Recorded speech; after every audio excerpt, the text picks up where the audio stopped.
നമസ്കാരം. മലയാളി വാർത്ത ഇൻസൈഡിലേക്ക് സ്വാഗതം. ചൊറിയാൻ വന്ന മുഖ്യമന്ത്രി പിണറായി വിജയനെ മാന്തി വിട്ടിരിക്കുകയാണ് ഗവർണർ രാജേന്ദ്ര വിശ്വനാഥ് ആർലേക്കർ. അങ്ങനെ പിണറായി വിജയന്റെ കൈപ്പിടിയിലൊന്നും ഒതുങ്ങുന്ന ആളല്ല താനെന്ന് ആർലേക്കർ വീണ്ടും ബോധ്യപ്പെടുത്തി കൊടുത്തിരിക്കുകയാണ്. സർവകലാശാല വിഷയത്തിൽ പൊള്ളി നിൽക്കുന്ന പിണറായിക്ക് നല്ല ഒന്നാം തരം അടിയാണ് അങ്ങ് കേരള ഹൗസിൽ നിന്നുകൊണ്ട് ആർലേക്കർ കൊടുത്തിരിക്കുന്നത്. അതായത് കേരളത്തിൽ ഉന്നത വിദ്യാഭ്യാസ മേഖലയുടെ പൂർണ്ണമായ ഉത്തരവാദിത്വം ചാൻസലറായ തനിക്കാണ് എന്ന് ഗവർണർ രാജേന്ദ്ര വിശ്വനാഥ് ആർലേക്കർ പ്രഖ്യാപിച്ചിരിക്കുകയാണ്. അതായത് ഒരു യുദ്ധത്തിന് തിരികൊളുത്തി കഴിഞ്ഞിരിക്കുന്നു.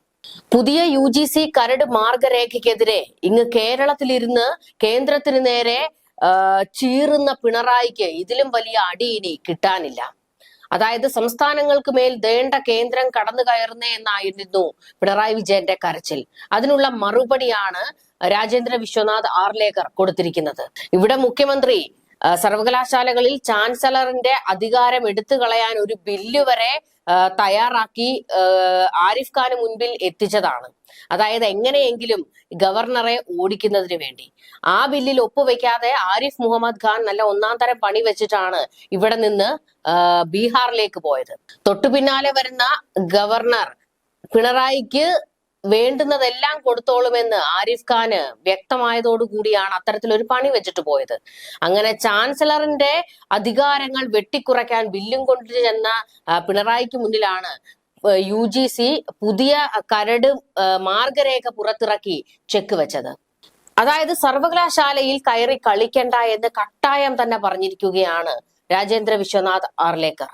സർവകലാശാല വിഷയത്തിൽ രണ്ട് അഭിപ്രായം വേണ്ട എന്ന് വെട്ടിത്തുറന്ന് പറഞ്ഞിരിക്കുകയാണ് ആർലേക്കർ. അതായത് നിങ്ങൾ എന്ത് അഭിപ്രായം കൊണ്ട് വന്നിട്ടും കാര്യമില്ല, അവസാന വാക്ക് അത് ഞാൻ തന്നെയാണ് എന്ന് താക്കീതും കൊടുത്തിരിക്കുകയാണ്.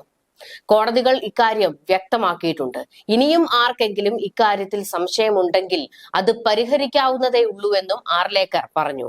എനിക്ക് പറയാനുള്ളത് ഞാൻ പറഞ്ഞു കഴിഞ്ഞു. ഇനി ആർക്കെങ്കിലും എന്തെങ്കിലും സംശയമുണ്ടെങ്കിൽ ചോദിച്ചാൽ മതി, അതിനുള്ള മറുപടിയും ഞാൻ തന്നെ നൽകാമെന്നാണ് ആർലേക്കർ പറഞ്ഞു വെച്ചിരിക്കുന്നത്.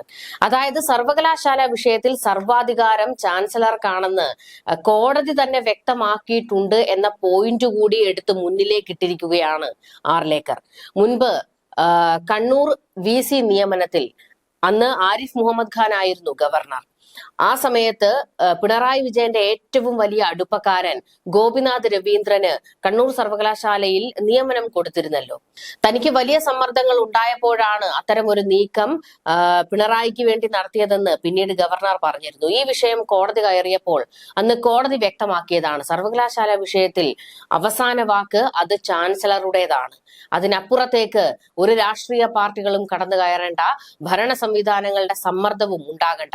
അങ്ങനെ എന്തെങ്കിലും സമ്മർദ്ദം ഉണ്ടായാൽ വീണു പോകേണ്ട ആളല്ല ചാൻസലർ എന്ന് കോടതി കൃത്യമായി പറഞ്ഞിരുന്നു. അപ്പോൾ ആ ഒരു പോയിന്റ് കൂടി നിരത്തിക്കൊണ്ടാണ് ഇപ്പോൾ ആർലേക്കർ സർവകലാശാല വിഷയത്തിൽ പിണറായിക്ക് ചട്ടങ്ങൾ പഠിപ്പിച്ചു കൊടുക്കുന്നത്. പുതിയ UGC കരട് മാർഗരേഖയ്ക്കെതിരായി മുഖ്യമന്ത്രി പിണറായി വിജയന്റെ വിമർശനത്തെ കുറിച്ച് മാധ്യമ പ്രവർത്തകർ ചോദിച്ചപ്പോഴായിരുന്നു ഗവർണറുടെ ഈ പ്രതികരണമൊക്കെ. കേരളത്തിലെ സർക്കാരും ജനങ്ങളും മികച്ചവരാണെന്ന് കൂടി ഗവർണർ പറഞ്ഞു. സംസ്ഥാന സർക്കാരിനോടൊപ്പം ചേർന്ന് ജനങ്ങളുടെ നന്മയ്ക്കായി പ്രവർത്തിക്കും. മുൻ ഗവർണർ ആരിഫ് മുഹമ്മദ് ഖാൻ വളരെ മികവാർന്ന പ്രവർത്തനമാണ് നടത്തിയതെന്നും ആർലേക്കർ പറഞ്ഞു. അതായത് സർക്കാരുമായി രമ്യതയിൽ പോകാൻ താൻ തയ്യാറാണ്, എന്നാൽ ഇങ്ങോട്ട് ചൊറിഞ്ഞാൽ കയറി മാന്തും എന്നുള്ള ഒരു മുന്നറിയിപ്പും കൂടിയാണ് ആർലേക്കർ കൊടുത്തിരിക്കുന്നത്.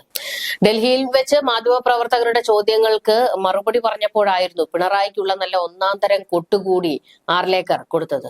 സർവകലാശാല വൈസ് ചാൻസലർ നിയമനത്തിനടക്കം UGC പ്രസിദ്ധീകരിച്ച കരട് ചട്ടം ഉന്നത വിദ്യാഭ്യാസ മേഖലയിൽ സംസ്ഥാനങ്ങളുടെ അവകാശങ്ങൾ പരിപൂർണമായും ഇല്ലാതാക്കുന്ന ഗൂഢ പദ്ധതിയാണെന്നാണ് മുഖ്യമന്ത്രി പിണറായി വിജയൻ കഴിഞ്ഞ ദിവസം പറഞ്ഞത്. UGCയും കേന്ദ്ര സർക്കാരും അടിച്ചേൽപ്പിക്കുന്ന വിദ്യാഭ്യാസത്തിന്റെ വാണിജ്യവൽക്കരണ, വർഗീയവൽക്കരണ, കേന്ദ്രീകരണ നയങ്ങളുടെ തുടർച്ചയാണിത്. വൈസ് ചാൻസലർ നിയമനത്തിനുള്ള സെർച്ച് കമ്മിറ്റിയുടെ രൂപീകരണം പോലും ചാൻസലറുടെ മാത്രം അധികാരമാക്കി മാറ്റുന്ന പുതിയ മാനദണ്ഡങ്ങൾ ഫെഡറൽ തത്വങ്ങൾക്ക് വിരുദ്ധവും ഭരണഘടനയുടെ അടിസ്ഥാന മൂല്യങ്ങളുടെ ലംഘനവുമാണ്. ഗവർണറുടെ പ്രവർത്തനങ്ങൾ മന്ത്രിസഭയുടെ നിർദ്ദേശങ്ങൾക്ക് വിധേയമായിട്ടായിരിക്കണം എന്ന ഭരണഘടനാ കാഴ്ചപ്പാടാണ് തകർക്കപ്പെടുന്നത്.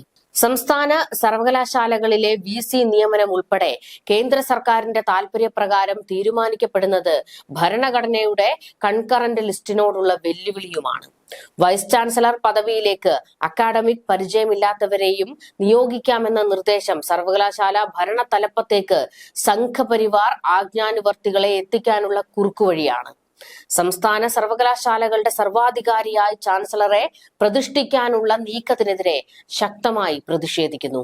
സംസ്ഥാനങ്ങളുടെ അവകാശങ്ങൾക്ക് മേലുള്ള കടന്നുകയറ്റം അംഗീകരിക്കാനാവില്ല.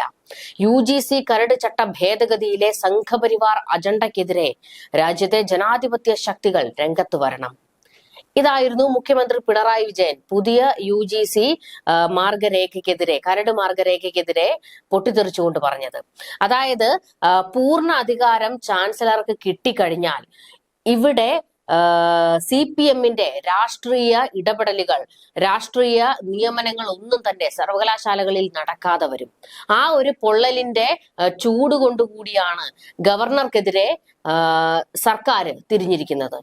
എന്തായാലും സർവകലാശാലകളിൽ നിന്ന് വലിയ അടിയാണ് പിണറായി സർക്കാരിനും CPMനും കിട്ടിയിരിക്കുന്നത്.